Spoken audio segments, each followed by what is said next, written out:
This meeting of the Town of Waterford Commission to order November 11th, 2024, 5:00 p.m.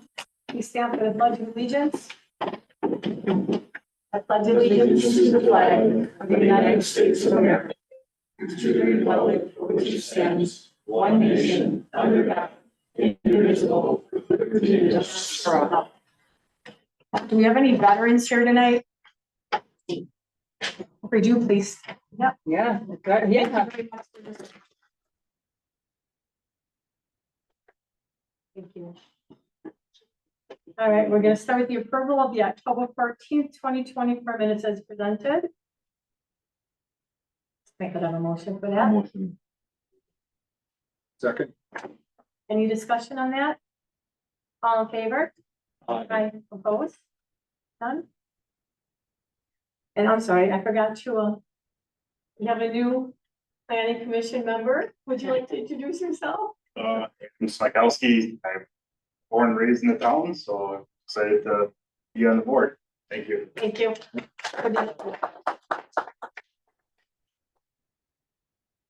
Now we'll go to the conditional use site plan for Mr. Gryle. 4901 Big Bend Road. Would you like to come forward? We know who you are, but if you can state your name and address for the record, please.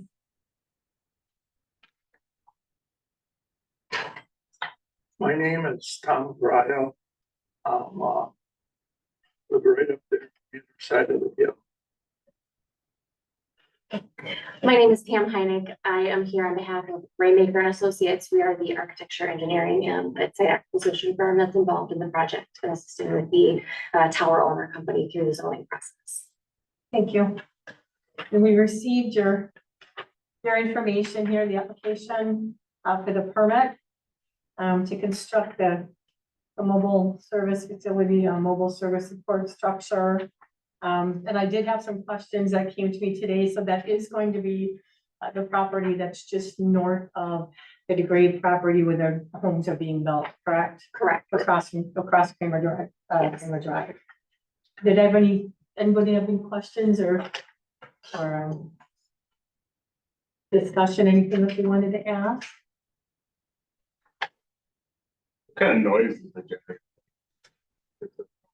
Sure. The generators are typically powered up if there's a complete power outage. Okay. So they're not frequently used. I think we could supply actual decibel ratings if you need it. It's not something I have readily at my fingertips. I know that runs all the time. No. Only emergency use. So Terry, question that I have is with this conditional use permit, most of them have some sort of expiration or renewal time frame on them. I didn't see that specific to this, but is there a renewal time frame associated with the conditional use permit here? Good question. What's your exact question? Usually conditional use permit is talking about maybe an expiration date or some type of renewal. But obviously, if you construct a cell tower, Right. that's not really, yeah. None of the ones that I've seen come before this board before have been perpetual, like they never end. So I'm just wondering whether or not there is a renewal period for review of this use permit. I'd have to double check our research on the zoning requirements. Yeah, I would say no. I I would say it'll say, be a permanent. yeah, solution. because we have other cell towers and they've never done That's what my memory is of the ordinances, but please don't quote me on that.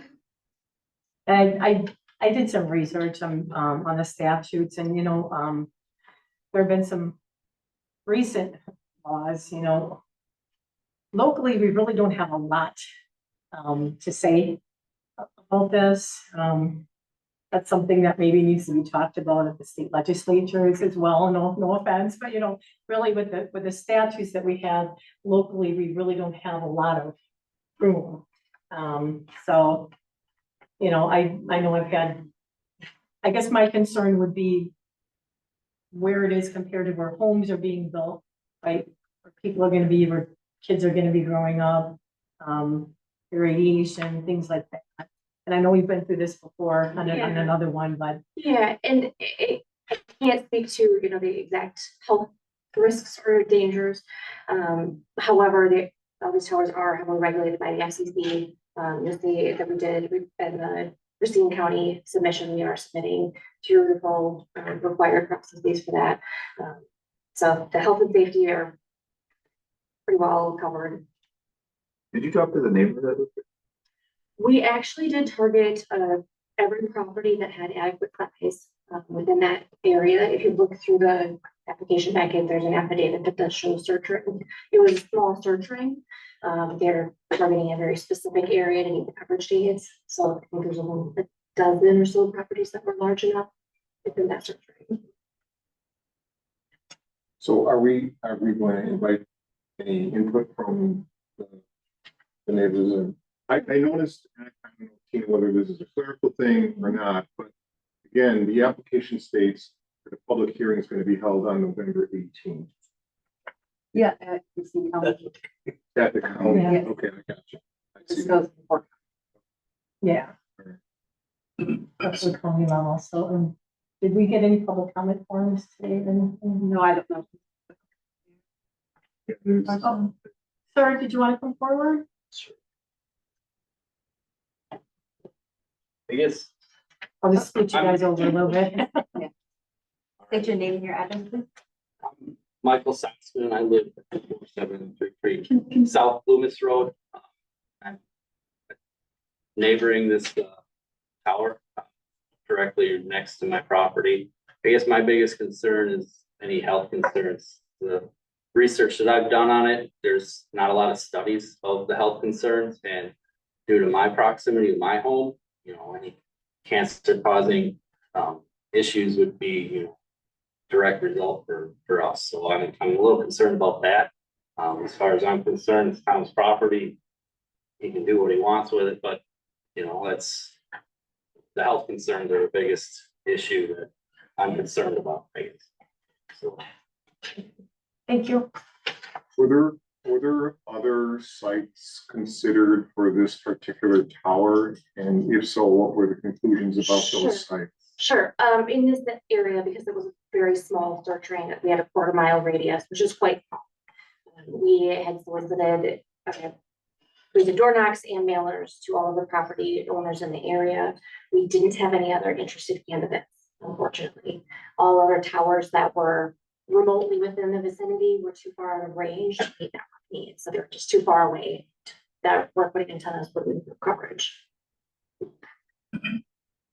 Besides, that was the tallest place to put it, is why we selected that spot. Just a question, in the drawing, it shows a fenced area 75 feet by 75. In the constructor's notes, it talks about 50 by 50 Well, let me for take the fence. It's item. Let's see, it's number C, contractor shall install 50 by 56 foot chain link fence. There have been some revisions. I Well, there seems to apologize. be discrepancy there between 50 and 75. And I'd also would feel better if it was an 8-foot fence with 3 strings of wire on top. 6 foot is not that high. You get kids going with a small ladder, they'll be up over the top of that like nothing. Sure, and we'll double check the requirements for fencing. Typically do take into consideration county and local ordinances on that. Anybody else? I think my biggest concern is just.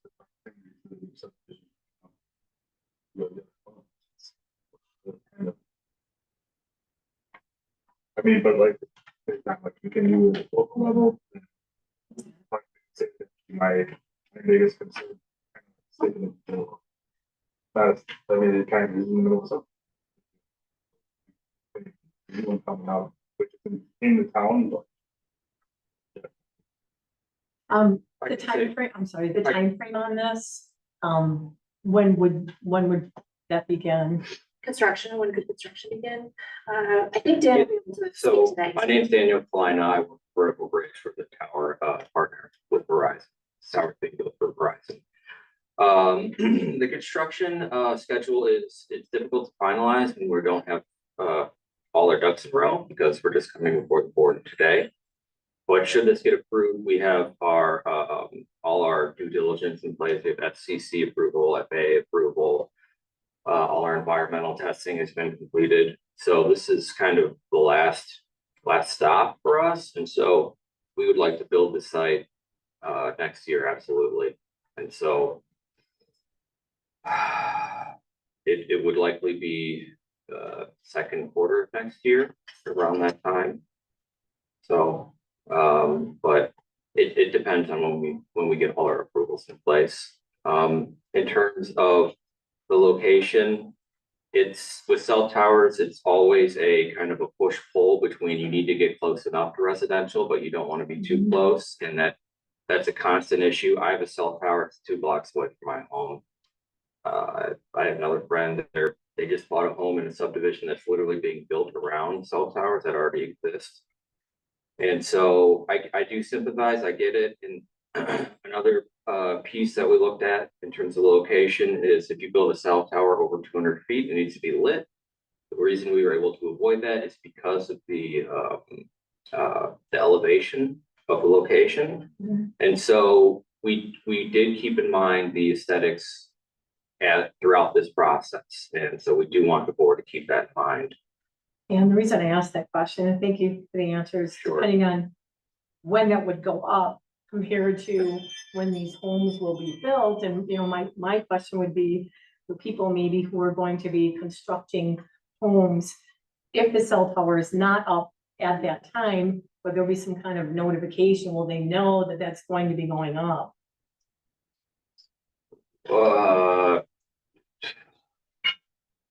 Looking at the health effects, so they're not buying a home, all I can tell you is that the FCC has total jurisdiction over that matter.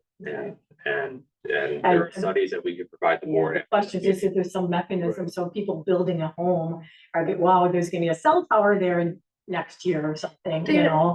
You know about the local mechanisms. There are resources to search for towers that have been issued permission to build, but they haven't been built yet. It is true, that is true. The FAA and FCC approvals are all public. So, What's the effect on people's property values with the cell phone? like, well, there's reason to believe that if there's not good enough coverage, it actually has a negative effect. So, and there are studies we can, provide. So it's something that especially young buyers take into account. Is this tower, is this exclusive to Verizon Wireless? No. No. It's not exclusive, and if the town were to say need a police transponder on the tower, that's something we could provide without charge. So I would think your likely candidate for that kind of need would be the sheriff's department for the county. it varies by jurisdiction, but you're likely correct. Yeah. So Okay. So Terry, going back to your comment about what the town does or doesn't have any specific legal jurisdiction over this matter. I don't know, Mike, if you have any input on this, I mean, that's an odd situation because then it connotes the question, well, why is it coming before this group? Tom, you should know that Tom Brown's a client of mine, okay? And I actually assisted him in obtaining a sale of an option. We sold an option for an easement before any dirt was ever dug. There was no excavation, but Tom had sold this. The option is paid for, the full consideration is not paid for yet. So I've informed, the sell people that I will not represent Tom at this hearing, okay, in fairness to the township. On the same token, I can't help the town on this hearing. Okay, so, because I did represent Tom in setting this up, so I legally cannot voice an opinion. And I think the question maybe that he's asking, the statutes that I read, am I correct in stating that local municipalities really don't Have, I don't wanna tell you that. I wanna tell you don't have to say it, because otherwise they wouldn't be here. Yeah, so that's my question, Mike, and, you know, Terry, I would suggest that that is a fundamental point, you know. Is this Public board, hearing is this board being asked to go on record in approving something or not that shouldn't even be before this board? Well, I think the county requires it, Tom, but don't quote me on this, but I think the public hearing on this, as I understand it, is before the county. Yeah. That's what the public hearing is. Mhm. But the county always wants the town's input. Always. But I don't want you to think that you don't have a say, or they shouldn't even be here, because if they didn't think they'd be here, they wouldn't be here. But I think they have. to be.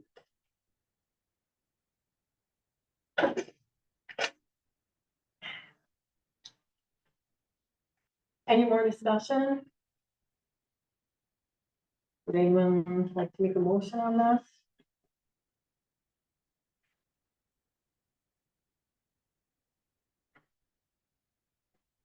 I mean, would you like to table it? We know it has to come in front of us. The county says. The public hearing was, and there's no. It's the point of us voting. Just keep it, that makes sense.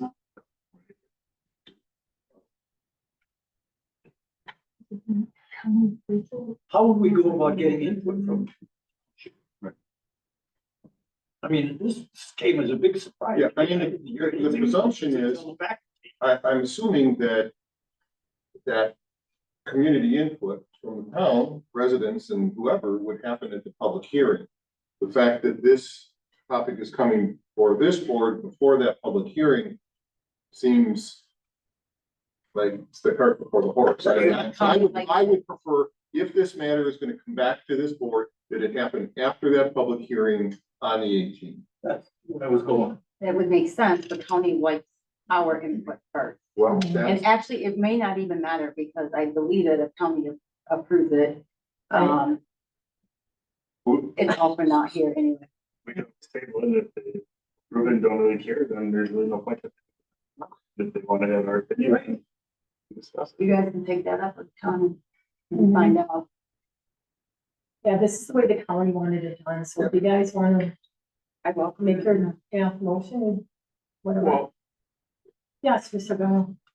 maybe the county just wants this as the informative here. To me, there's nothing really. Support. Yeah. We will go to the county next week or whatever. so I need to table this. I'll second. Okay, any more discussion? All in favor? Opposed? Okay, we'll keep you informed of the dates, all right? Thank you so much for your you. time. Mr. Bell. Thank you. Thank you. All right, any correspondence? Nothing? Forthcoming events, anyone? All right, can I have a motion to adjourn, please? Also move. All in favor? Aye, Aye. opposed? Yeah. Call this meeting of the Waterford Town Board to order on November 11th, 2024 at 5:30 p.m. Please stand for the pledge of allegiance. Pledge allegiance to the flag of the United States of America and to the republic, which stands one nation under God, indivisible, with justice. Thank you. And if we have any veterans here today, could you please stand for us? Veterans? Thank you very much.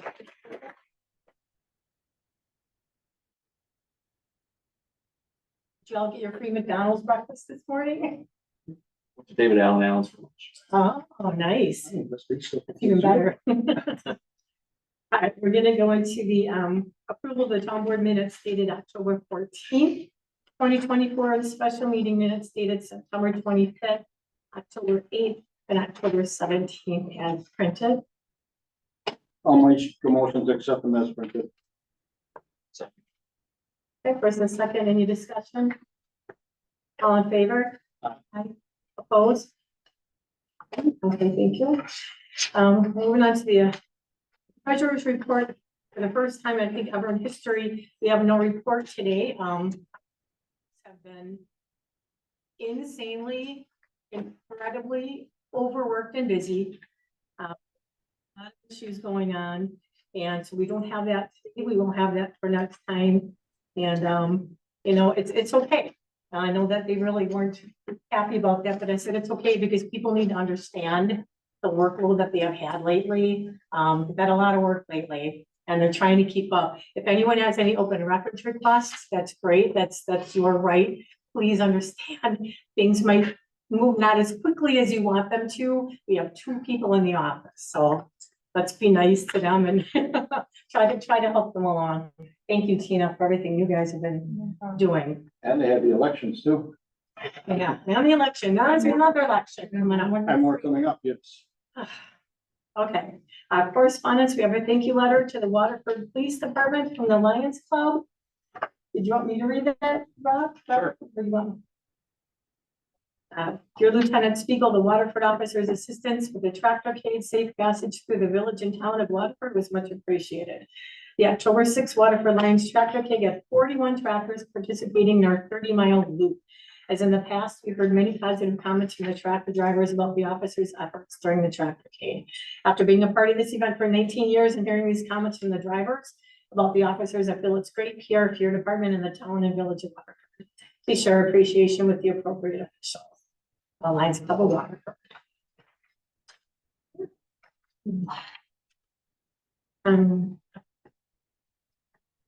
Now we have Randy Linsky, 29114 North Lake.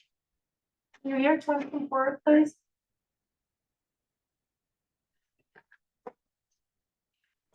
Hi there. Hello, So I just said your name and address, but yeah, Nick Wazinski at 29114 North Lake Drive.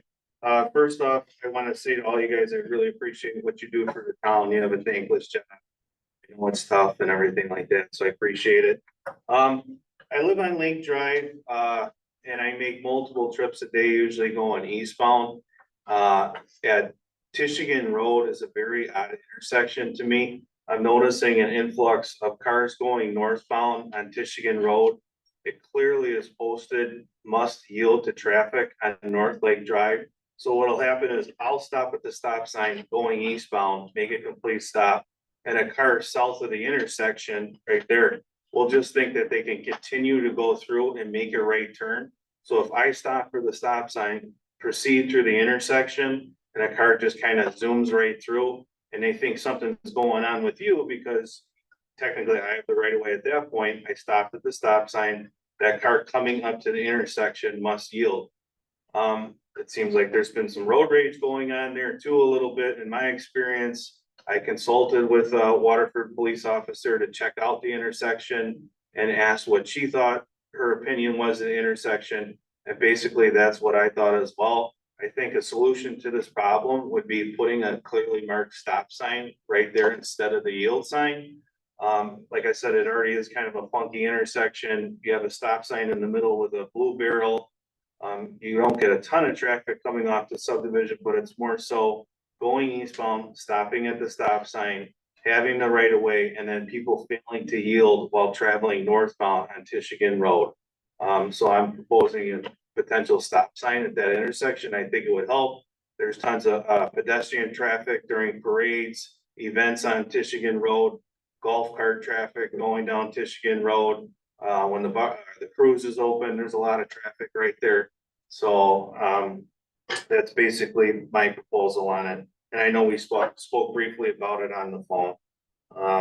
So if you guys have any questions for me or anything like that, that's what I'm proposing. any questions from the board?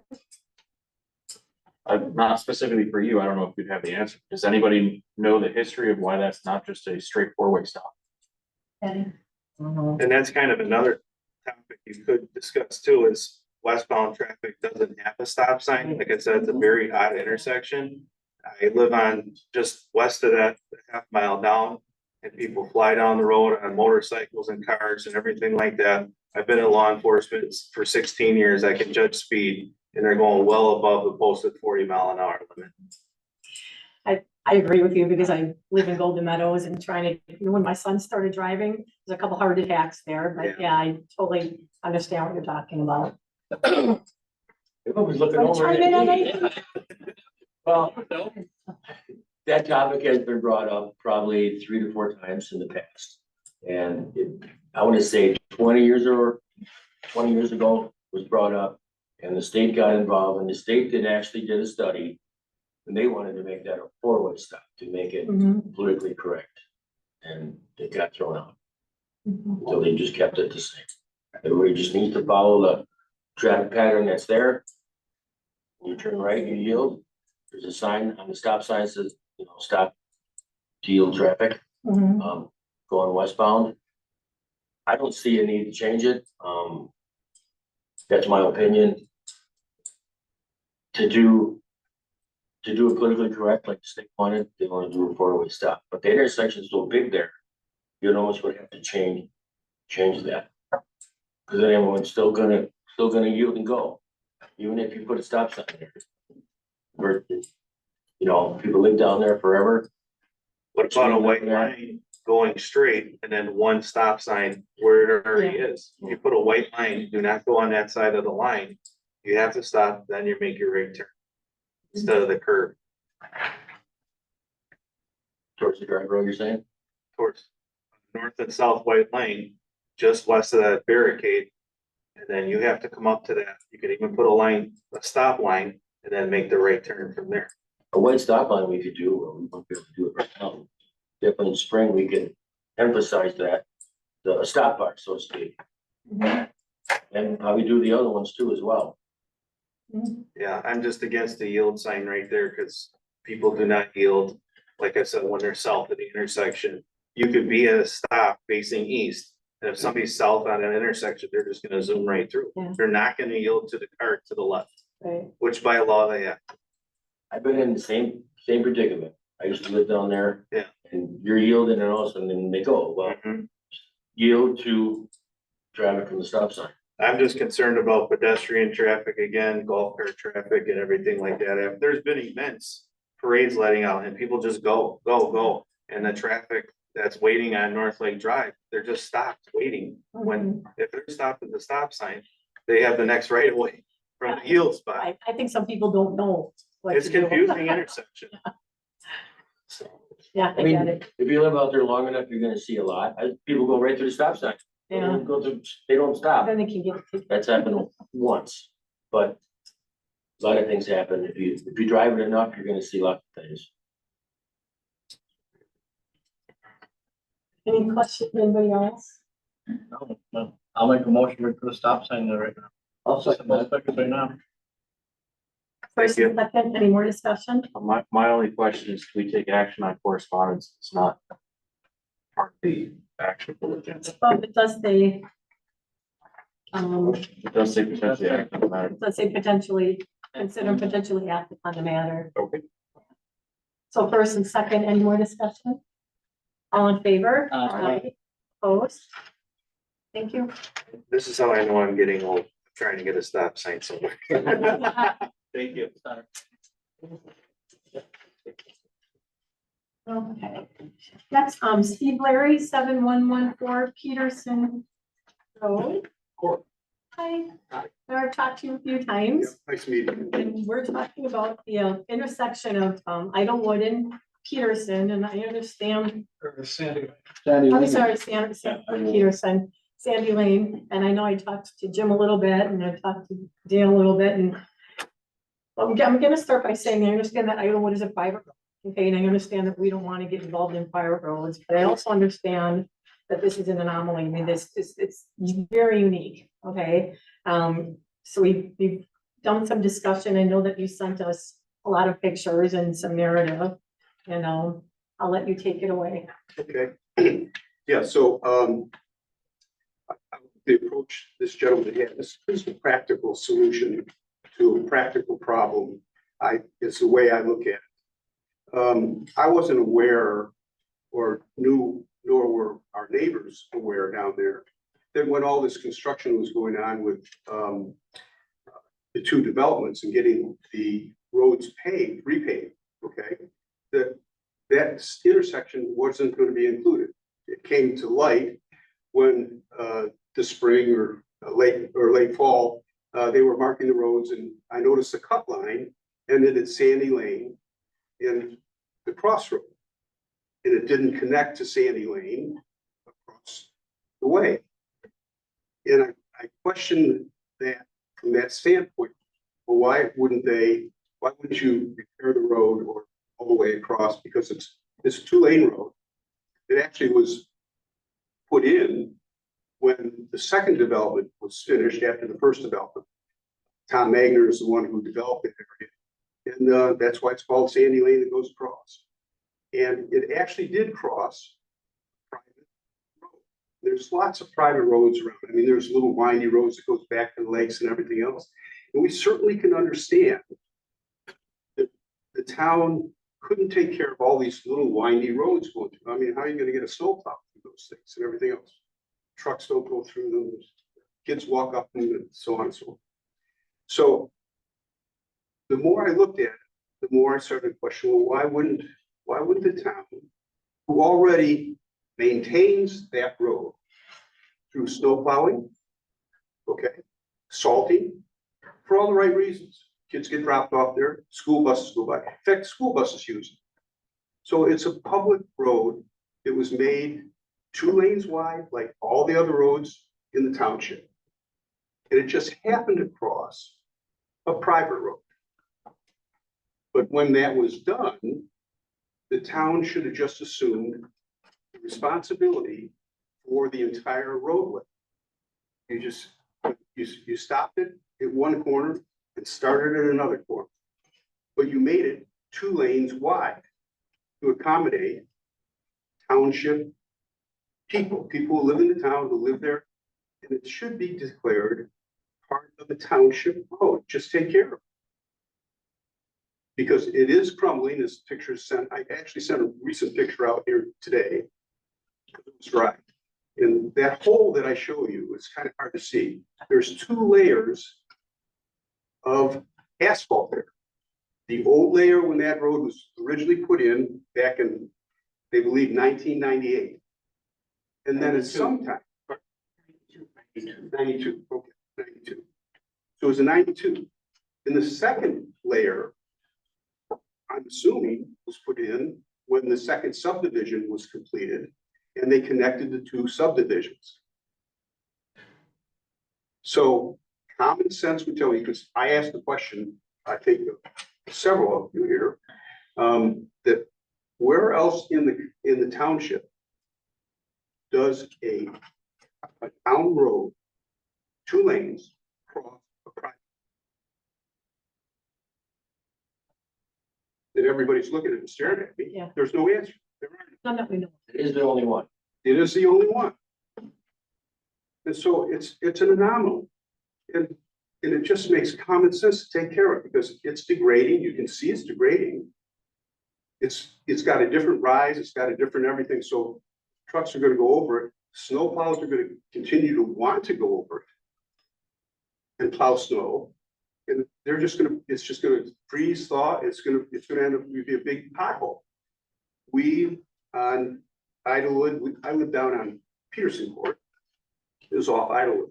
So I'm part of that community. And last year we spent over $20,000 to repair our private road. And we understand that.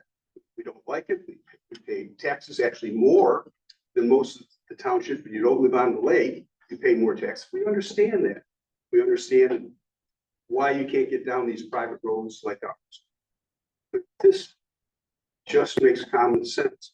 It should be taken care of. Had it been put into the project originally, it probably wouldn't have cost the town any more than a couple $1,000 if that. Because as you can see in the pictures, the construction people used it. They parked on Sandy Lane over in the newer development.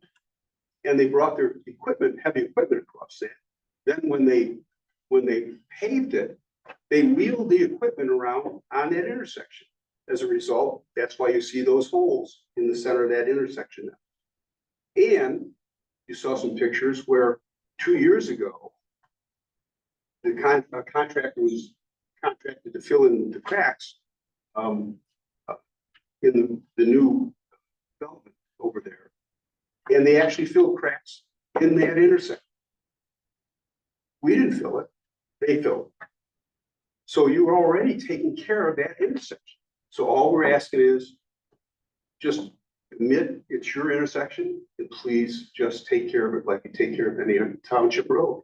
Don't let it degrade because that's what's happening to it. And if I just hope that you consider that it's a practical solution to a practical problem that should be taken care of by the town. And I'll answer any questions you have. Mr. Lee, with the intersection, was, or maybe you remember, does it measure like 18 by 18? Something like that? We never, Do you remember? I think it was something like that. approximately, We're not talking a very large, yes. I'm sorry, yeah. Yes. Sandy, we're gonna be at least 22 to 24 feet, right, to be a town road. It's in the vicinity of 18 to 20. Because it is lane and 3/4 wide. Any questions from the board? I just asked Ken for his opinion. He's the Well, superintendent of DPW. We paved the road and we stopped it right at the road where Vitalwood goes through and it's straight. We actually did pave more than we should have. We paved the right of way because the right of way is actually wider than the road by, I don't know how many feet, but quite a few. So we paved it straight. So with any future pavement on Idlewood, it would be much simpler for the paver to go through or whoever paves it. That's my opinion on that section there. And I don't even know if we can. It's the right of way is Idlewood's town. I don't know how that mixes. We can't have two right of ways for two roads. I don't know how the legal description is. I'd like to ask her. Private road, typically it's private road. It's one of those unique situations. Mr. Dubus? Yeah, thank you. First of all, I looked at this a little bit, okay, couple of things. Do we actually have a specific drawing and as to where the right of way is, where the roadway is? That us to sort of maintain? I don't have one, no. It would have to be done with the GIS system. Oh, that's, It would have to be done through the GIS system. are you Ken as well? Sorry. No, I thought you were looking at me, so It would have to be done through the GIS system. To figure out exactly where the right of way is there. It's my understanding, Mr. Peterson, I'll direct this to you. It's my understanding that you wish the town to assume, I'm gonna call it responsibility for part of Idlewood, which is in that intersection. Is that fair? technically you're correct. Technically, you're correct because has been where the old Idlewood went through when it was a dirt trail and a gravel road. Then it was paved. So this paved there. Then the developments came in, which the town approved the developments. The town approved the developments be connected. So that brings up the question as to why should the residents who pay taxes to take care of roads and everything else for everybody, why should they be responsible for an intersection, which is a public intersection? But that's the question of whether it is a public intersection. Well, the public uses it. The township uses it for all their trucks. Okay? They plow it, they salt it. The area you're asking the town to maintain is the same area you're saying the town uses. Correct. And all the residents there use it, not just the Idlewood people. And the school buses, everybody uses that intersection. We didn't ask you to do from the intersection out to 164, which a pole is developing out there, and we understand it. This is a common intersection.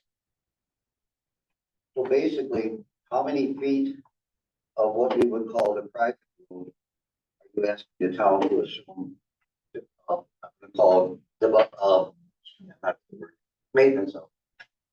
Well, it's, I think if you look at the GIS, I saw one of our neighbors pull it up. You already have it on the GIS. I have no idea. Kenny knows better than I.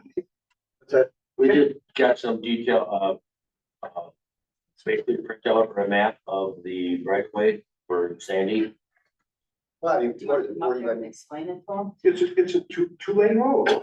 It goes right through. plus two lane I'm not road sure could Dan be, would agree with that. 33 feet by 33, it could be. I heard Kenny say that those roads in Sandy Lane and that it's about 18 feet or so more around there, but it's a two-car, it's not If one, I said 400 square feet, that'd be about right. they're not one-lane roads, they're two-lane roads. Did we ever, Tina, did we ever do a word search going back in history like we've done on other things to see, just type in Sandy Lane, type in Idlewood to see what we come up with old board meetings? A lot of those were real enlightening after 30 or 40 years. Did anything ever come up? We've never done, Never, no. so not we should in do this that. It should be one thing that we do. That's what they. But, I mean, Hey, to interrupt, we have a map here that we're gonna discuss here in a second. But let me just finish with a couple questions. I have, I mean, Oh, man. I've driven past. I mean, if it's basically where they connect. that's it. I'm not asking you to go into ours. I mean, if you take a look at some of the pictures, how much? you actually went into a private road in the development that you just finished, so that the road wouldn't crack. You went onto private property to put a bigger extension where that sign is. Just because it's the right thing to do. Well, here. Okay, slightly less than 400 square feet. That's what these things come out with. Sir, in the back, you had a question. Did you want to come forward? Just have to ask a few things before I can even begin to tell you anything, even if I. I just have an input. Yeah, the input was when the subdivision was coming in, they obviously had access. I'm Tim Doherty, 7118 here. Can you please come up to the front? You have to come up here to stand. Jim. I can't hear you, man. We'll ask you a question and then we'll defer to Attorney Dubus. It's not necessarily really a question as much as I've lived there before the subdivisions went in.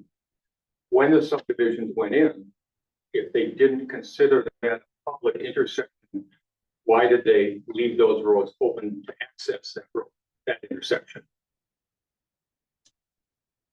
Because they deliberately let both subdivisions access Idlewood, crossing Idlewood, exiting on Idlewood. If the town didn't intend for that to be a town intersection, then why did they allow those subdivisions to access Idlewood at all? They should have just stop the roads and put up, barriers. So I think precedent is from the beginning of the subdivisions going in, that was intended to be a public crossway. Thank Thank you. you. Attorney Dubus? Well, see, the presumption is that it's a private road. That's legal presumption. The presumption is the town can't spend public funds. on private road. That's the presumption. Everyone will tell you that. The question here is whether or not there would be any type of exception for an area, presumably, at least from what I'm hearing, having been worked by the township with respect to maintenance, snow plowing. What I'm hearing, if somebody says something to the contrary, I'd like to hear it. What I've been told is that the town's been snow plowing that area, that 400 square feet. Town's been,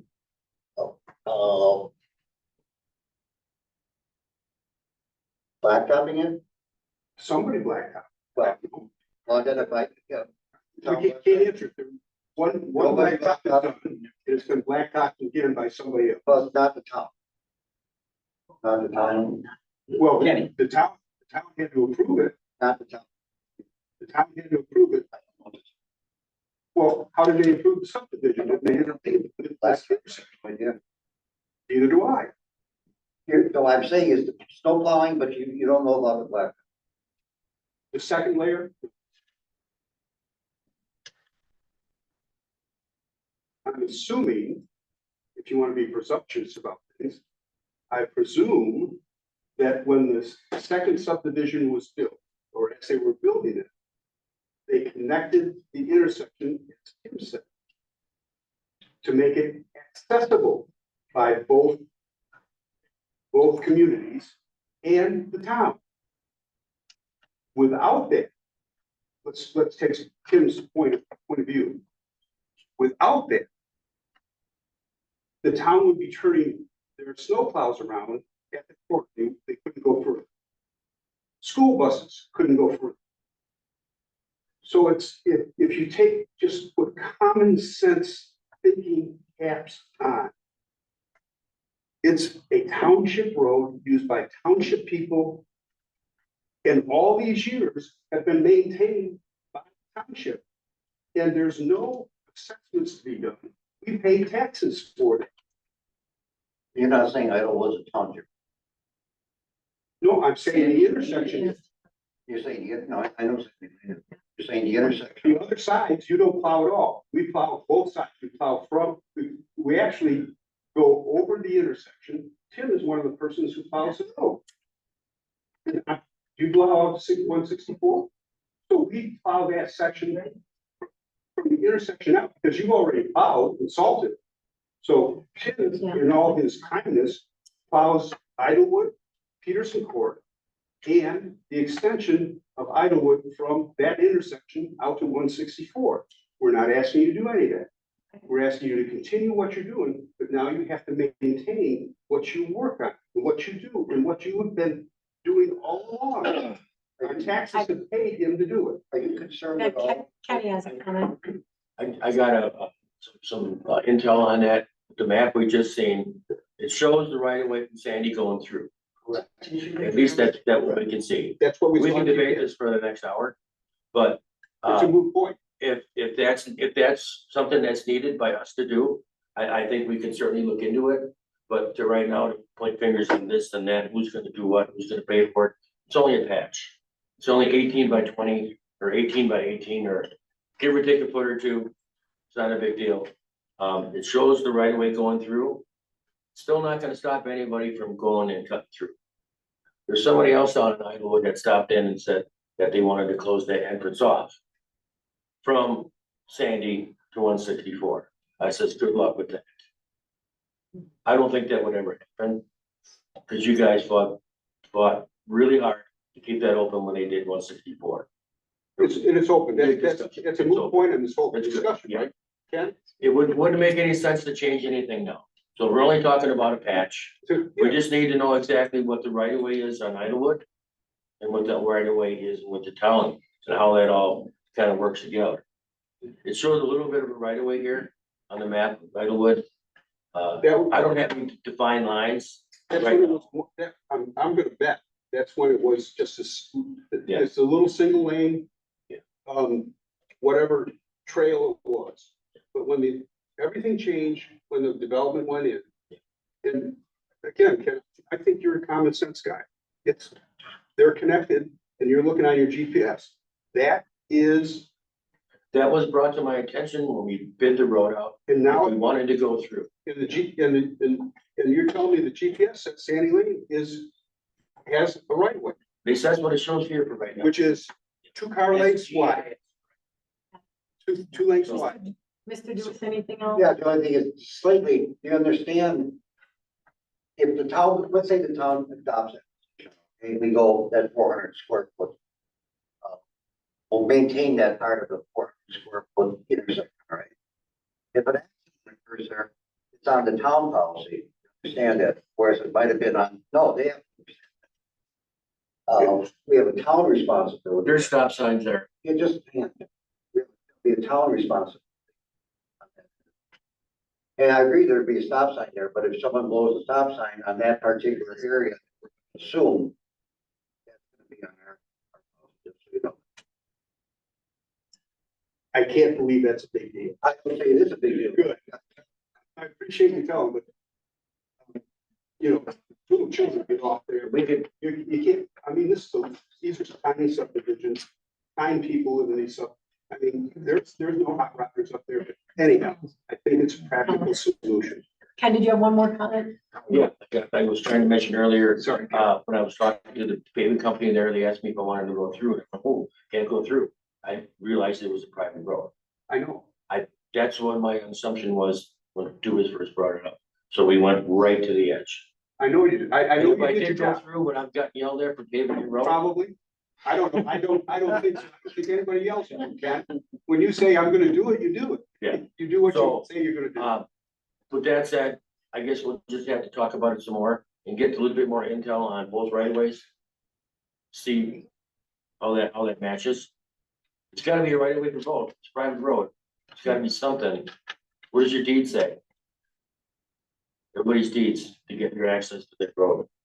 Same thing. My deed says nothing about getting to the road. My I'm deed is just just asking for tonight. My deed is just on my house. How I get there is up to me. You know, this, Anything further, Dale? No. Steve. well, Greg's on the list to speak. My neighbor. State your name and address, please. Rick Peterson, 7020 Idlewood Court.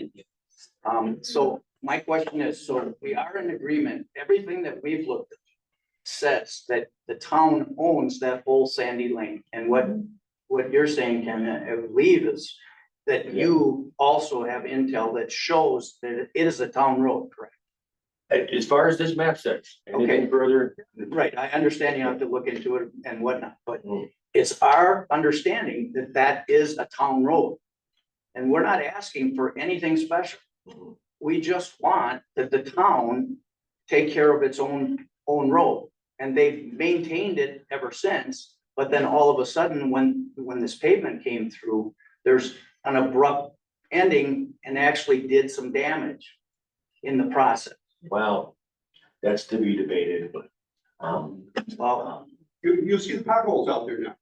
Go out They there. weren't there. Yeah, just say. they paved 3 weeks ago. Those didn't come up in 3 weeks ago. no, Take 4 weeks. even from the vibrator and whatnot, turning around in that area, damaged Sandy Lane. That Yeah, I was is on the only, other side. is only a few years old. So you got repair over there too. It's extended to the south. Yeah, I mean, it's not like we're gonna get anything big yet this year. No. I'd love to get this ironed out eventually. So I By just, both sides. We just gotta iron out both right of ways. yeah, I just want to make it clear, we have Idlewood, that's private, Sandy, that's not private. They Correct. intersect, right? I'm So sorry. you can't, they intersect. So They do. there's a 400 square feet where they intersect, Correct, correct? correct. And you're just asking us to take care of that because you can't continue driving on Sandy without going across the intersection, am I correct? Right. And we believe that Sandy Lane is the town road. Okay. And we're confused why Right. it wasn't continued. Okay, thank you. Can I, any, That's the main issue. yes, thank you, thank you. Can I take a motion from the board? Don't know how to make a motion when one side says you own it, the other side says you own it, until we get to the bottom of who owns it, I don't know. well, I think right now, somebody correct me, if even we look at both sides, I think both sides agree that it is that portion they're asking us to assume on paper is a private road. That's My understanding is they believe that the town owns the thoroughfare on Sandy. Well, I don't know, at least the maps don't appear to bring that up, but I'm not debating. But I know one thing for sure, they're asking us to assume maintenance of that 400-foot strip. So, that's my only comment. It was under my assumption when all this happened that Idlewood had the right of way because they were there first. That's why we stopped right there. Yeah, I think we were all under that, and they, Yeah, we were all look at the under that Michigan same- Trail side, the saw cut. Yeah, we'll get this ironed out, but we're not gonna be able to get this ironed out tonight. One other Find out the point. facts. When you look up Onyx Hunt, it tells all the owners, so you're not trespassing on anybody's property. It shows Sandy Lane as being owned by the town. And that's a red line that crosses the private section. I believe that, yeah. Can you bring a copy of that? I have it on my, But probably the same thing Ken showed It's us. probably the same one. Yeah, we could use that as a document. That would be nice to have in paper. Because I think we were all under the assumption that Idlewood was going all the way. And then Sandy Lane butted up to it. Sandy Lane does indeed go across. It's the new information. would you like to see? Mhm. I don't. What's this one? On X hunt. It's for all hunters to not cross. You can see the red lines continue, Sandy. Sure, Sandy. We have a town surveyor. We have. We have a town surveyor. Did you want to see that too? No, I do believe it. But I'm saying we have a town surveyor. Yeah. No, that's true. So, as far as we know, can't really make a decision tonight, so we kind of get. Hire the more council, facts. it's gonna Let's cost more than revisit half it. the part of Nothing's gonna the get paid this year yet, so let's just. Table it, I hate to table it or kick it down the road, whatever, but we're gonna have to on this one until we can, see, do the right thing. I mean, we did just see the, you know, red line that Sandy Lane goes all the way through. That's not necessarily a legal description of it, though, it's somebody's app that they made. It's one of those things, it got mixed, got overlooked. You might want to just make sure you get this legally right. If you put asphalt on a private road, it's not the town's. You're gonna have everybody in here on their private road, hey. Mr. Larry already said that somebody cracked that intersection, therefore that it's our problem. That's all it seems to take. And we have private roads out there that we can't handle right now because of the width and everything else. So as a township, you don't want to get involved. I understand their reason. I understand the reasoning, but before you make a decision, we gotta get that right. I think all the rest of this is noise until we know who owns Yes, that rectangle, square. Once we know who owns that square of pavement, Mhm. then there are things that can be done. We have an ordinance on the town assuming responsibility for private roads. But until we know who owns it, I think it's premature to have much more conversation. Okay. So- Okay. One last thing, then, understand that you're not gonna be able to pave it by the end of the year. No. But would there be a way to patch the damage before the No, end of no, the no year? sense patching it if we're gonna do something different. It's drivable and it's not that bad. It can wait. Yeah. That's my opinion. No sense doing it twice. Okay, so we will find out who owns it and then go from there, but let's do that sooner than later, so we can get this taken care of.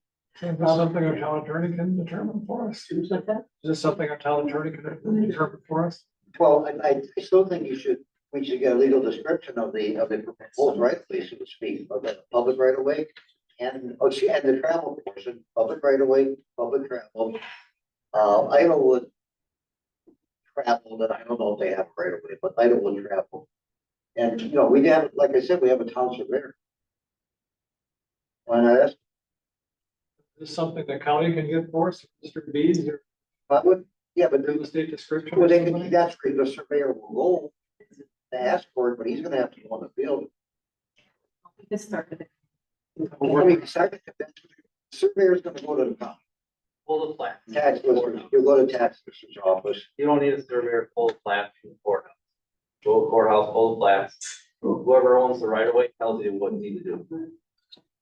And anyhow, what I'm saying is our surveyor then can lay it out in the field.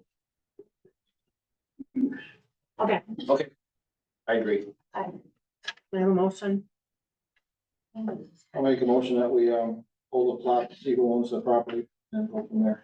second, Any more discussion? All in favor? Opposed? Okay, thank you. Department committee reports, Mr. Barth could not be with us tonight. Tim, did you have the information? Otherwise I can do. read it. basically, you just mentioned county sales tax of 0.05% was passed, and they're working on the budget this week. Sales tax starts in March or April. April. Disappointed he's not here to explain how we changed from the amount that was supposed to come to property tax rebate versus the 2 million hopefully some that they said. I'll send him an email. It was originally 51%. Yeah. Okay, police department. Bait and switch. Do you want to read that report? The police department call for October, they had 58 traffic calls, 31 citations issued for the town, 11 warnings, 6 ordinance violations, 5 arrests, 4 recommendations to the district attorney. They cleared 1 warrant, 3 truancy arrests, 220 crime prevention, 65 building checks, 3 welfare checks, 18 rescue runs, 1 parking violation. Nobody asked for parking permission, which explains the 1 violation. And they had 3 assists with other jurisdictions for a total of 487 calls. Thank you. Just get fired. Hi, Chandler. For October, we had 18 EMS calls, 17 fire calls, and 8 Mavis calls where we got called to neighboring departments to help out. We had multiple structure fires that we went to and multiple EMS calls that we went to help out. And we have, I'm not sure if you got the email, we're setting up a meeting to get together again. Probably didn't get the email yet, you will. Okay, and thank you guys for everything as well. You're almost pancake breakfast. Yeah, I'll send it over to you for the flyer. I think December 1st, if I remember right. Yeah, but yeah, I'll take a picture and email it to you. Thank you. Okay, and we order for fire. Do you have anything? No, fair enough. WWMD. Board of Health. We've got very low flu activity going on. Only about 2% of patients that are going in are being tested positive for the flu. The flu vaccine is supposedly a 78 to 100% match this year. They'd like you to get your flu shot. Make sure your kids are up to date, or you'll be getting a letter from the school yelling at you to get your kids immunized. And how about, Kenny, we'll move on to parks. Parks. Okay, I don't really have a whole lot for the park except for the little toy that we have in the sandbox. It's gotta get fixed. Thank you for bringing that to your attention. Just gotta get welded, I guess. But that's all I have for the park. Road? Roads. Well, where do I start for the roads? Town Line Road, that's underway, of course, almost done. Wanasek is going to finish that last stitching part in the middle, soon, like within the next week or so. So then that'll be complete. Norway did some ditch work on the south side of, Town Line, and they put the, driver covered or farm entrance in. We still have some ditch work on the northeast side, but that's gonna end up happening in the spring. Some touch up, but that's as far as we go with that. We're gonna end up doing that. And that regarding the joint part, that is the last of Town Line is that Wanasek project for the drainage. And the striping, well, I wanted to go and have it done by a professional contractor, and I lost an argument with Norway. So they had more people than we did, so we ended up hiring the county to do it. But now, once the county did it, it didn't go under the bid process.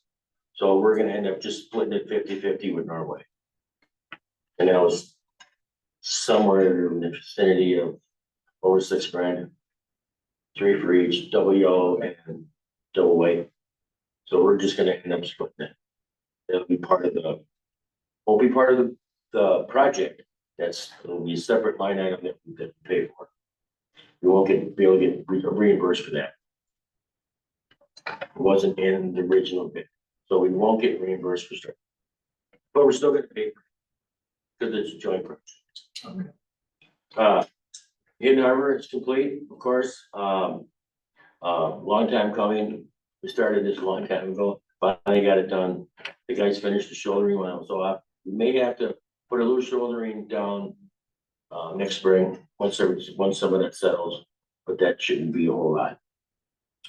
Banner Park grant, we have a meeting with the village, our engineer, village's engineer, Supervisor Gerke. Are you gonna be able to make that meeting tomorrow? At 10 o'clock at Kapoor's office, go through option 1 and option 2 for Banner Park Road. Can I ride along with you? Sure. What time are you leaving? It's 10 o'clock, so 9:30 something. Sure, I'll meet you here. Yep. So kind of excited to get that project underway. And we learned a lot through Town Line on what we need to do, so nothing gets missed with drainage, trees, curb, gutter, everything else. There's just 2 options. I haven't seen them yet because you can't print it out, it's too small. It has to be on the big screen when it comes to 2 options of pedestrian pathways and combination sidewalk when it comes to the village portion. But we'll get that down on paper once we pick our options. So I'm pretty excited to see that tomorrow. And then And getting ready for snow is underway. and that brings us to our next point. Do you want to talk about Mike? Oh, yeah, we, meeting with, were you done with the rest of the road report? May have a couple of things with the other. Well, why don't you finish that first, because this is a separate part of your, I know there was some discussion when I was talking about, the rest of the ARPA monies. I know it's not on the agenda tonight, but while I have the information here, I'd like to talk about it a little bit. Sure. Regarding, roadside mower for roadsides. It's a specialty piece of equipment. It's something you just can't go to the store and buy, like a plow truck. It has to be set up specifically for roadside mowing. We have an old one and we have an older one. So we like to get rid of the old one. For trading, well, it's actually worth something. I know it's pretty expensive, but in a few more years, it's gonna be that much more expensive.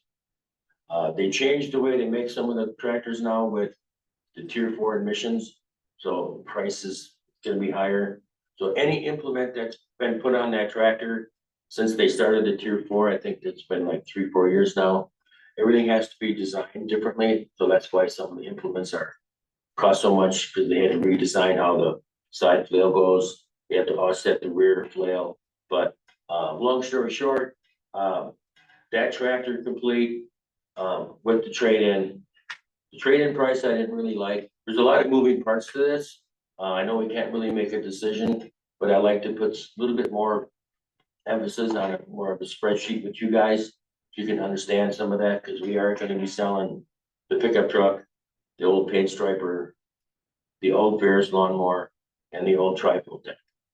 I mean, that only is like 14,000, but the figures I got are conservative, what we can get.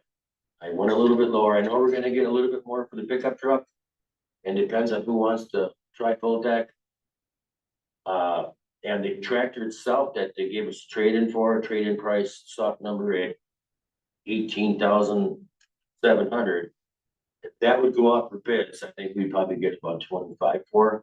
So anything extra is gonna offset the cost of the tractor and equipment. Long story short, that is 176,000 for the tractor and more with the trade-in. But I know we can get more if we go out, if that tractor goes up for bids. okay, you gotta include that with your. And then with the budget money we request. have in the bank, should start on rollover and the sale of the equipment, we're gonna be in really good shape. Just the numbers that off the top of my head, we'll probably only have like 15,000. And that would be, in my budget. Cause I budget each year for my equipment for 20. I know we used some up this year for the mower, which is 15,400, I think we used for that Gravely, zero turn. But with the sale of the stuff and everything, we'll be in decent shape, if that's what you guys approve. And I know you guys mentioned for me to get prices on the parking lot too. Going to bring that up too. Sure. I don't think the parking lot really needs it yet, but What was the bid range? yeah, that ranges from 76.7 to 115. And that's only a 2-inch mill with 2 inches of asphalt. Depending on what the base is like, Stark that did our roads this year, they recommended not to do 2. They recommended 4. So that changes double. It's 2 inches and it's 4 inches. Now that price just went up considerably. But if you want to do it, you gotta do it right. These are just off numbers, budgetary numbers. It's not a budget number. It's not a number that went off the bids. So it's just informational numbers. But any other questions on the roadside mower equipment? I know we got a certain amount of time to deal with this. By the end of next month, we have to have it appropriated. Right. Information together on that. Yeah, so when we get our budget meeting, you can bring those things up. Oh, sure. Just be way on top. Thanks for the preliminary information. Appreciate it. Okay. And then, this afternoon at 12:30,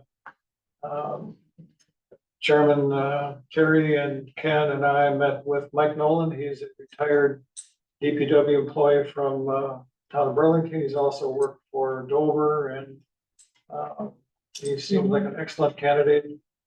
I'm sure, Jim, you can vouch for him as well.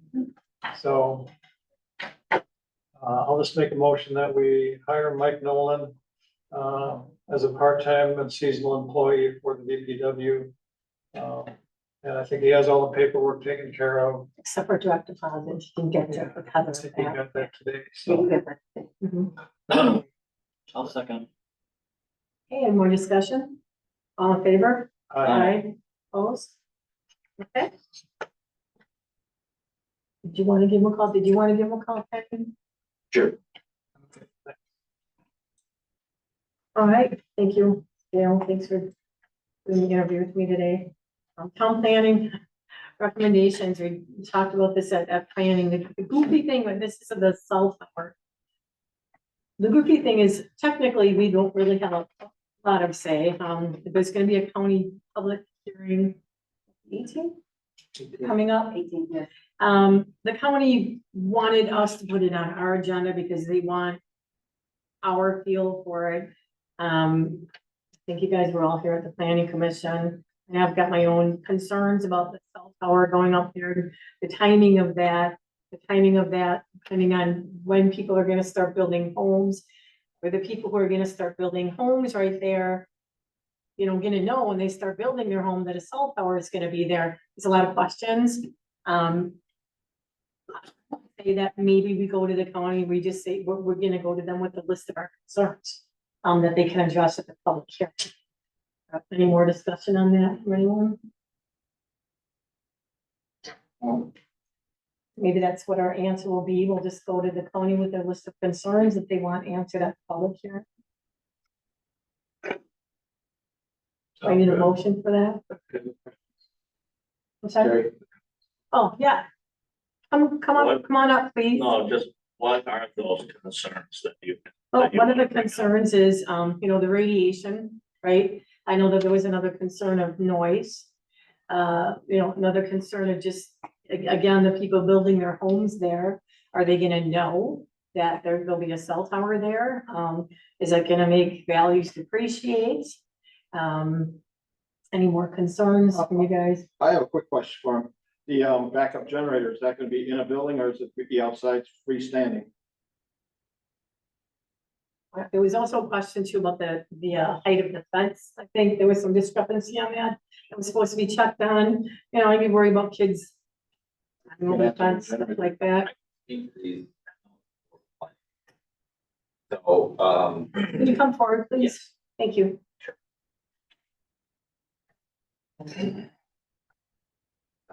again, my name is Daniel Kleina. I'm with Vertical Bridge for the tower partner.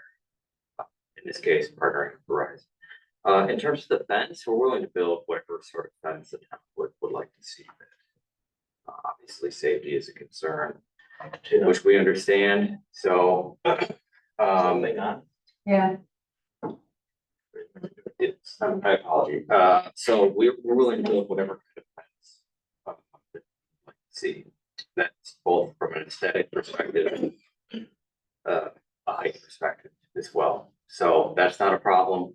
We understand. In terms of the backup generator, they come on just to make sure that they work, they come on about once a month for just a few minutes during the day, around noon. We'll come on a couple minutes, oh, it works, come off. Backup generators are otherwise never on unless the power's out. And it's significantly quieter than the law. Yes. Is it gonna be freestanding though, or is it a lot of cell towers actually have them in buildings? So the buildings, they're referred to as shelters in the industry. Those are largely out we largely don't use those anymore. Okay. But that might, if you're getting to aesthetics, we could take care of that with the fence so you don't see anything, including the generator. Yeah. Are there any other questions I can answer? Where is this proposed tower to be? 164 in Kramer. So I'm just gonna add one thing. Put a new tower at south of Burlington, the entrance. When they did that, I got no cell phone, no text, no nothing. And I went to Verizon, who's got an agent right there. And I said, what's going on? And they have that hog, blah, blah, blah. And then all of a sudden, it's like, the new tower. So obviously, all phone companies, whatever, they probably use the same tower. But I'm telling you, that's a blackout. I can't even use 911 if I had to. And I've just thrown that out there, and it's still like that. And they just shake their head, and it's like, well, just either too strong signals or whatever. So if people need to dial out emergency, whatever, I'm just gonna throw that out there. I would suggest somebody talk to Burlington and find out what the heck is going on. Verizon is not Mint Mobile or, US, whatever, and zero service. I mean, start with Verizon, I'll tell you, they just point at that tower. Yeah. I mean, safety is, there is a true need for coverage where we're proposing the tower, and with the school and the residential development, that it will become even more prevalent. There's a 911 element to that. Okay. What's the line of sight range on one of those? What? There are so many, there's a lot behind that question. I'm not a radio frequency engineer. So it really depends. I hate to give that sort of answer, but honestly, as I will say this, as the demand for data continues to increase exponentially, the line of sight becomes narrower and narrower, which is how you have new holes being created in the network. And that's what we have here. And so it will cover the immediate area. But if we're talking 5 miles down the road, I probably can't speak to that. Just wondering if they're filling dead spots on Barclay.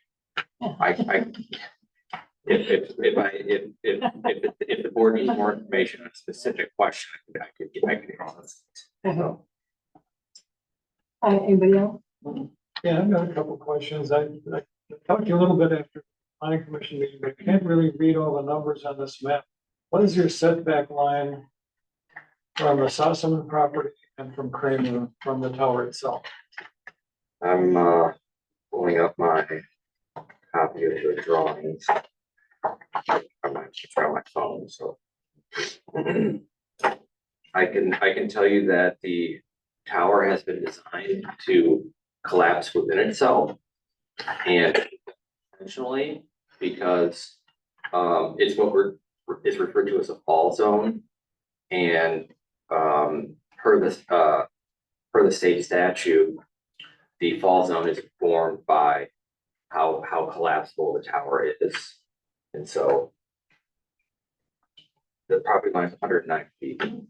From which property? Sossaman? To the west. Yeah, okay.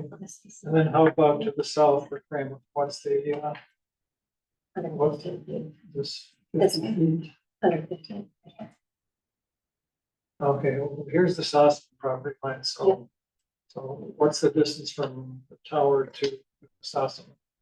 The distance from the town of Sossaman is 109. Okay, and then from to Kramer, 87 87.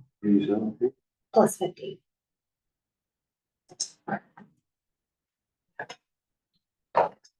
So you can guarantee writing all onto the road in the Sossaman property because it's designed to collapse in a certain way. There is no falls. Yeah, we actually have that guarantee. It's, stamped by it.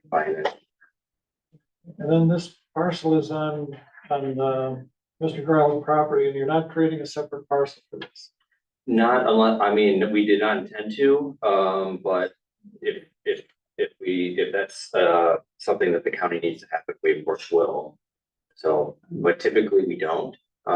Dale, I would say this is possible, that there would be a separate parcel. And that'd be The fine. county might require it. Right.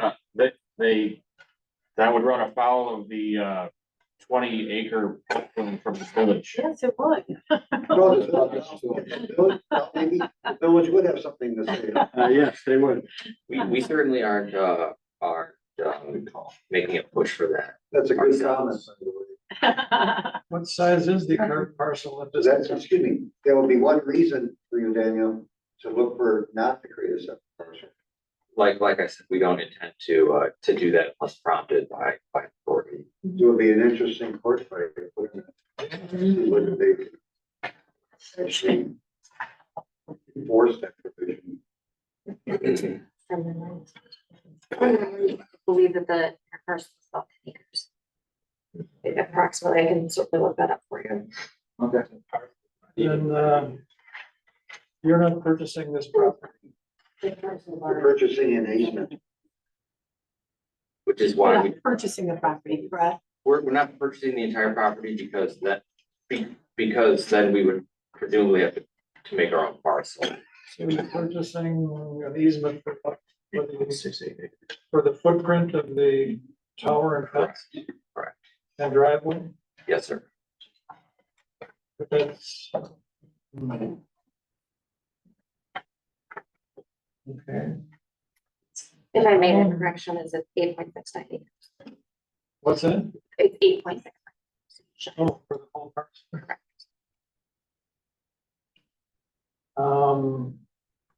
You're leasing this, how many years are you leasing? It's a perpetual lease, kind of stuff just kind of goes with the land, runs with the land. Do you need a specific zoning to do this? Can you rephrase the question? What zoning is the proper now, A1?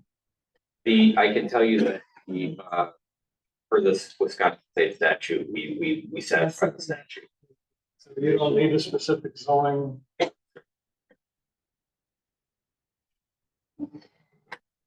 Will you be doing any landscaping? Yes. Do you have a landscaping plan? It was ready? submitted. Here we go. Take a look at that. Okay, as long as there's one there. And you're not sure if the fence dimensions are 50 or 75 feet square? It's 75 by 75 in the notes. It says 50 by 50 and it's a certain type of tower. And this type of tower says that it's 75 by 75. Okay. Now you're putting a driveway along the Sossaman's property. That's quite an elevation. Where are you gonna dig that driveway? You're gonna have retaining walls on both sides and kind of an unfriendly place to put a driveway. It's gonna cost us, but we're gonna follow all the county regulations to do it right. In terms of landscaping, we're open to any recommendations that the board may have. Are you finished? Yeah, I'm done. Sir, you can come forward, please.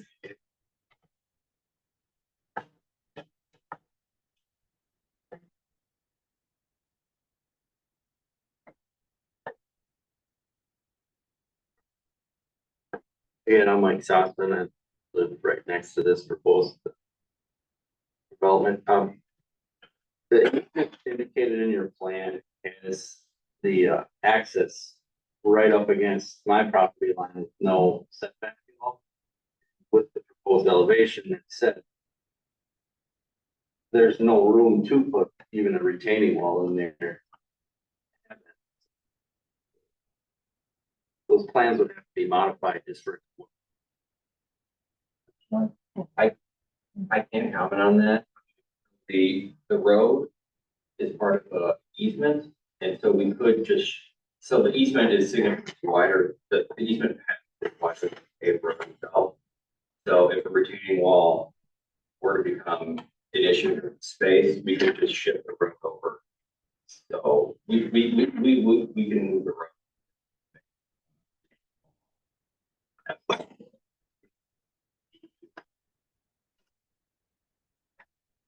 By moving that road, are you gonna be into the existing retaining wall along?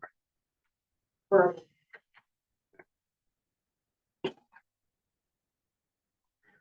Thank you. any other questions? So I would say that we go back to the county with, oh, Mr. Wonders. Is it feasible, possible? Car run afoul, whatever, get that power? I got a picture in my mind where I think that somebody, you know, Yeah, I mean, theoretically, could, or hypothetically, could somebody lose control and hit them?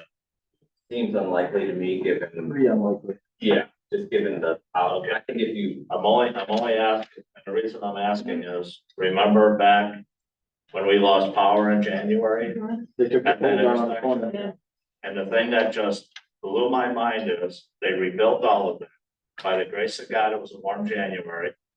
Everybody, Wet Lake, all the way to Rochester, points east and west, no power. Yeah. And then they redid it, no bollards. So that, and that one is more susceptible to car, you know, running into it. No bollards. So it's like, okay, I guess we don't learn by our mistakes. And now you got subdivision going in there Yeah. too, so I think I brought that up. I Yeah. just thought, it was Yeah. like, how much would it cost to drill a hole and put a couple bollards in to stop a vehicle, Mhm. you know? Again, all we're still left, common sense. I know it's not the town's responsibility, but I think. when which you're part, the looking common at sense or stuff the like bollards? this, you demand it's done that way. What? Which part's not the town's responsibility, the common sense or the bollards? I'm not gonna touch on that. Yeah. Thank you, Mr. Wonder. Okay, any more discussion on the W1? Want to make a motion, we could just say if you list of concerns to the county? Sure, I'll move we, table this and, send a list of concerns to the county prior to their, public hearing on the 18th of November.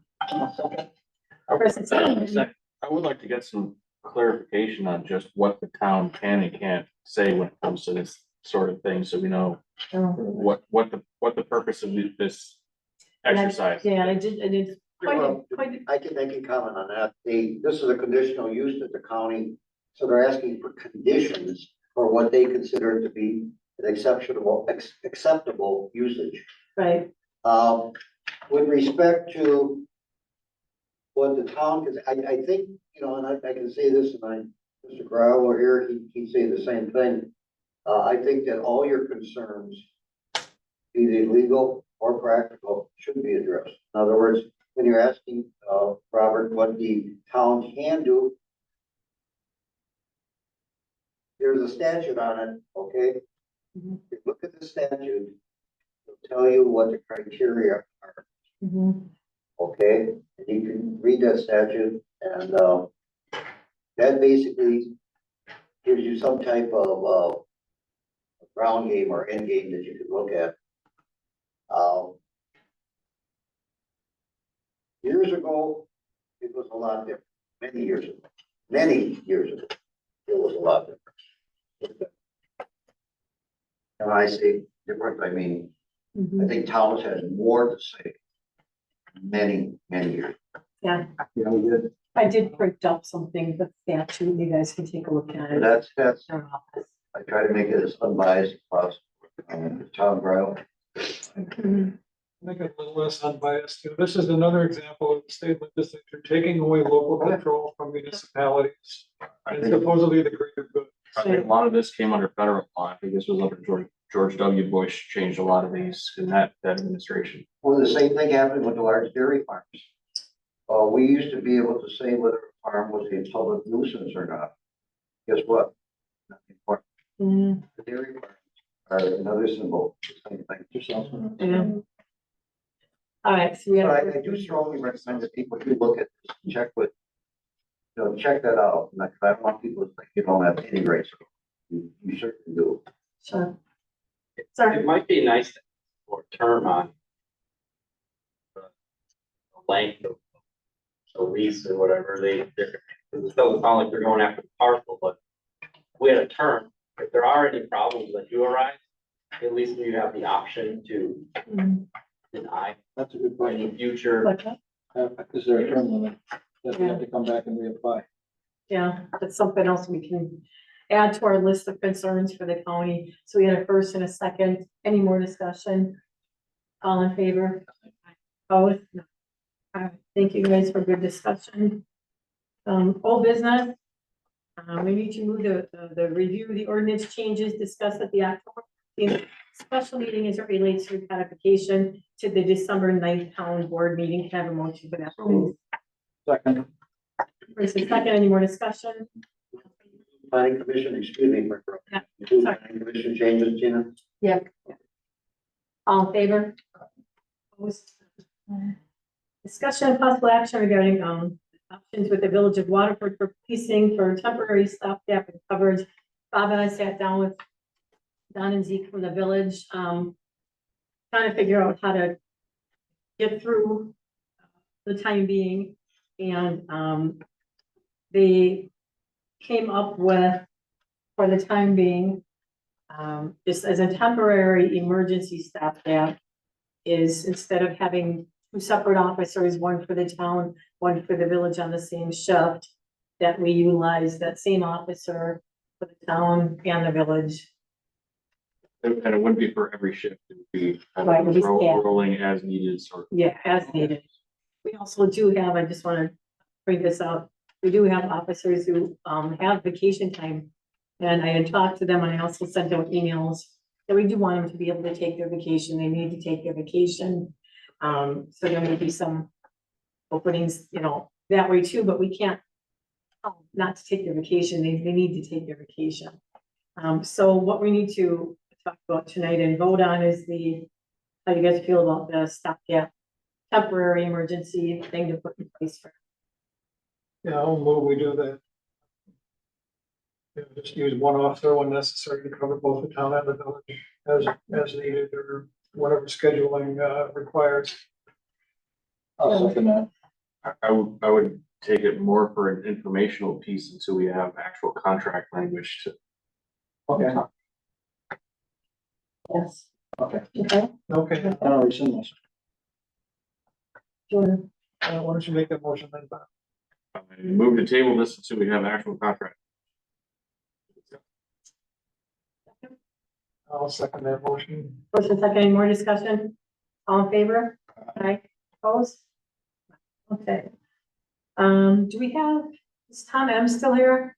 No, probably gonna get a report from the small committee regarding boundary agreement.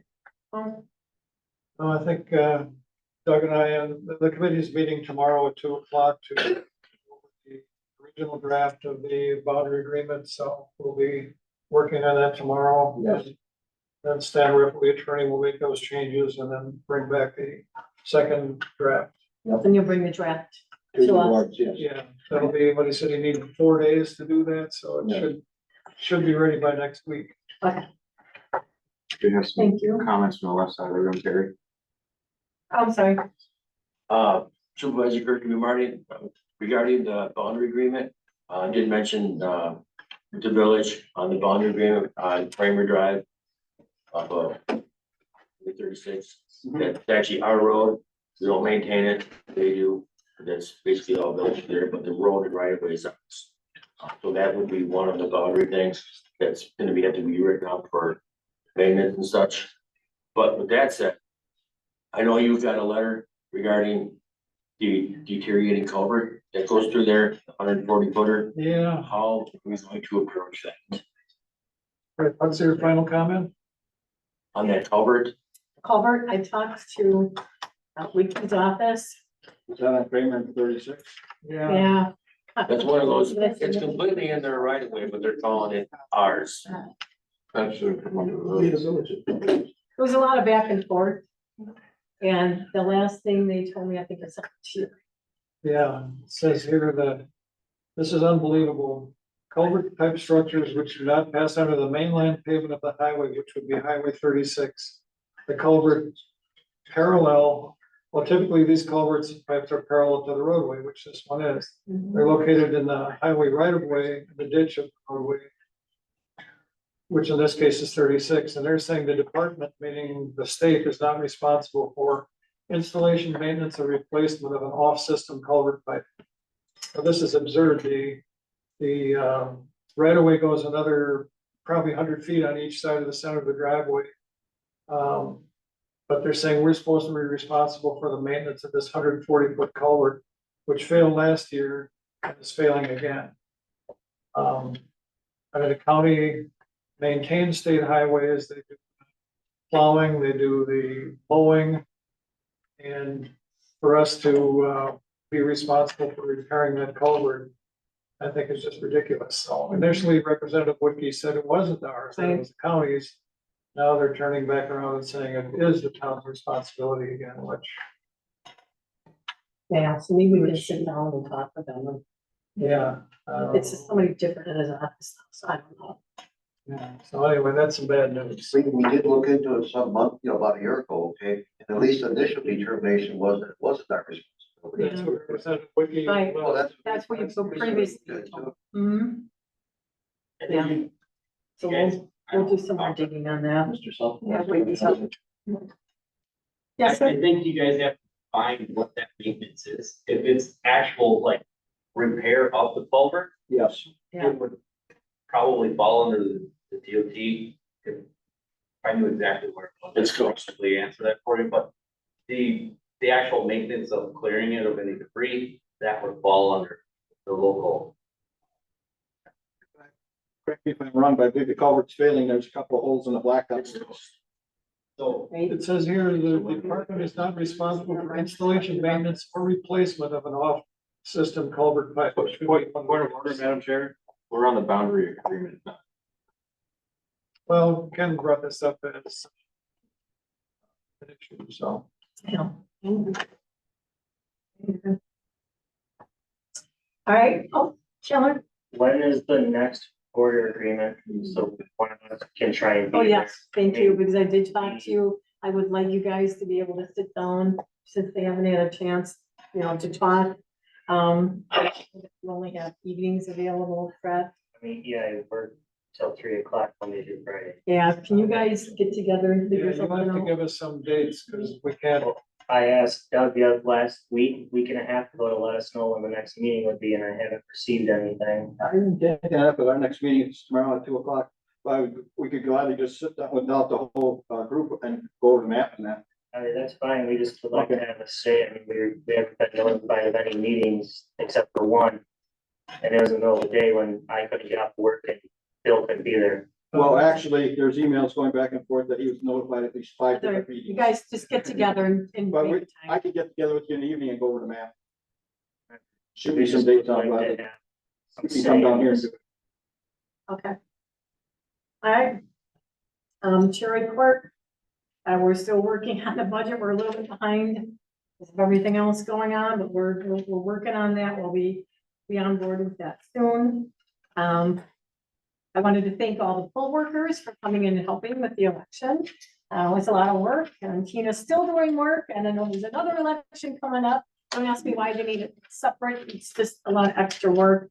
Again, please be super nice to your town board clerks who have really been running the race here. But this next one here, in a couple days, we're going to have a public meeting just to discuss policing issues and let you know everything that we can let you know for right now, just to try to get things out there so people understand what's going on. There may still be questions that won't be able to be answered, but the attorney will be here to handle that, to tell you why. And let's see. Yeah, that's about it. So any of them public comments, hold on.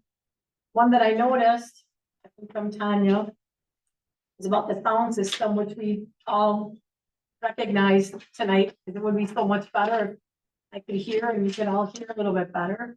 I know that Tina and Heather did a lot of work in the past, and they don't have time to do that now. So maybe one of us can look into something to get this sound system up and going better so we can all hear. Did you want to say something else about that? You want to pay for it? So this has been kind of talked about for years now. Oh, yeah. And then when the ARPA funds came into play, it was initially said we were gonna use ARPA funds. And then the systems were looked into and they were all the way up to like, I don't know, $1 billion.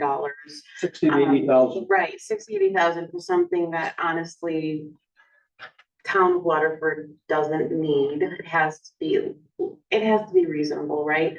And so then they discovered the owl, which was great, but then I remember because that was like $1,000, right?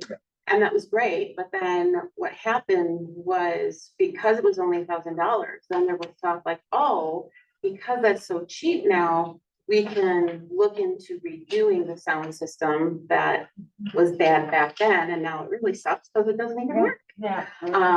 And Dale, I think it was a couple months ago, you had even mentioned that people were contacting you and saying that they can't even hear, they're having trouble hearing just even on the owl. And I know I get people that are saying the same thing when I'm recording as well. And so this definitely needs to be done. I know there's a time frame coming up with the ARPA, so whatever. So, and then,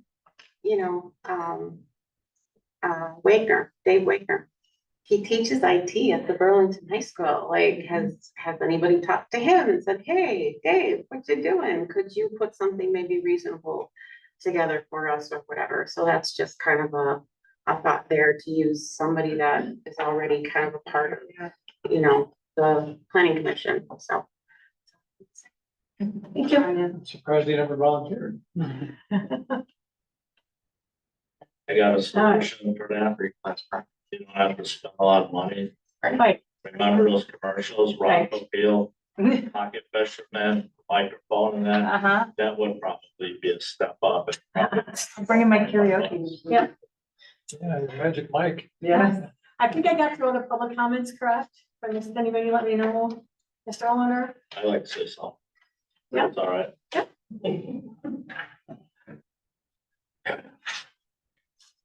Get old there, Waterford Woods. Also, I like to augment the, Can you speak louder? We can't hear you, the microphone. turn this thing on. You just have to use it. Just embellishing on, Tina and Heather, you guys do a great job, and I pick on you, because I love you guys. You guys are the oil that runs this machine. It's as simple as that, so, and 40-50% raise, I'm all for that. Wow. No taxpayer dollars. Thinking maybe supervisors, these can augment that. I agree. But anyways, on a more serious note, now the election is over, but you guys, I heard you mumbling about Greg, and then also the 0.5% county sales tax. I spoke up, well, when they had the listening session, I spoke up. Saw you on TV. I thought it was okay. Did I look good? Did I sound good? But they had the bad It's a good sign. That's what it's. Anyways, and I went to the county meeting. I watched what Rowan House presented it. Everything about it stunk like being downwind from a pig farm. And it started with Mr. Delagrave, a man who I respected and admired for his work. He was very helpful when we were going through that fire and EMS thing. And he was a resident of the village too, with the water scene, came over here. So that's how great his people are. Everybody wants to move in with us. Now, because of his demise, Rowan House, first Kramer accepted interim. county executive. Kramer was the chairman, was county supervisor chairman. Then all of a sudden he stepped down. Rowenhouse, who relinquished chairman county supervisors, then went back to a supervisory position in District 19. And then after Kramer said, no, thank you, he assumed that role and he left District 19 without a voice because the county supervisors decided, let's see how long District 19 can go without representation. I thought that was a set to be able to do that. And why? Because then when the county's supervisors voted, there was 3 votes, one for the 0.5 sales tax, which I went and spoke up and I said, now's not a good time to do this. People are hurting. You know, everything's gone up, car insurance, homeowners insurance, food prices, whatever. I says, your timing is just awful. And I said, why don't you do what Waukesha did? Waukesha was one of the 4 counties that didn't have a county sales tax. 2 days before it was on the agenda, the county executive yanked it off, said, no, we're not. Which was a good idea. They said, let's step back. So when I spoke, that's what I asked them to do. Just step back from this because here's the ramifications and they're terrible. Number one, this county is divided east and west. East Enders are east of I-94, West Enders west of I-94, and that's us.